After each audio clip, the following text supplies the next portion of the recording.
ভবানীপুরে মুখ্যমন্ত্রী বলছেন বারবার করে যে একটা ভোট হলেও তিনি জিতবেন, এত এসআর করার পরও কি বলবেন?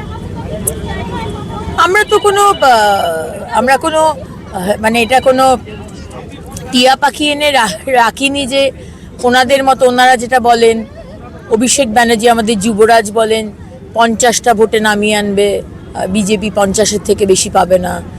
মমতা ব্যানার্জি বলছেন একটা ভোট হলেও জিতবেন।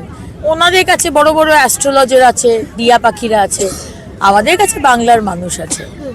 বাংলার মানুষ যেটা বলছে, আমরা যেটা শুনতে পাচ্ছি, যেটা অনুভব করতে পারছি, সেটা হচ্ছে বাংলার মানুষ এই তৃণমূলকে আর চায় না। চেয়েছিল একসময়, মমতা ব্যানার্জি আপনাকে ভালোবেসেছিল, সম্মান করেছিল, কিন্তু এই 15 বছর আপনি যেভাবে রাজনীতিটা করেছেন, যেভাবে নিচে নামিয়ে এনেছেন, তোষণের রাজনীতি করেছেন, উন্নয়নের কিচ্ছু করেননি।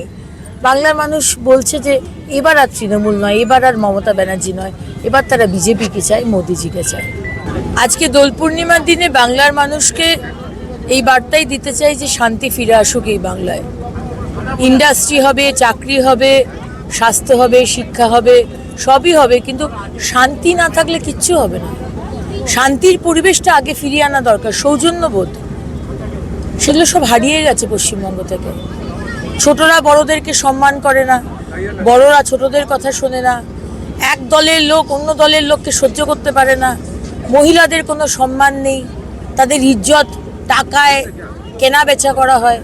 এই বাংলাকে আমরা চিনি না।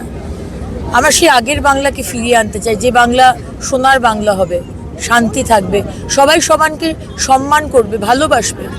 রাজনৈতিক আইডিওলজি লড়াই থাকবে, কিন্তু তার মানে এটা নয় যে আমি রিভেঞ্জ নেওয়ার জন্য একটা মহিলাকে শ্লীলতাহানি করব, তার বাড়ি জ্বালিয়ে দেবো, তাকে গ্রাম থেকে জল নিতে দেব না।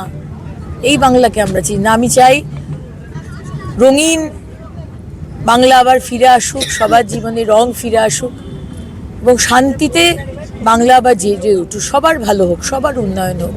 ধর্মে ধর্মে, বর্ণে বর্ণে এই রাজনীতি, বিভাজনের রাজনীতি আমি চাই না।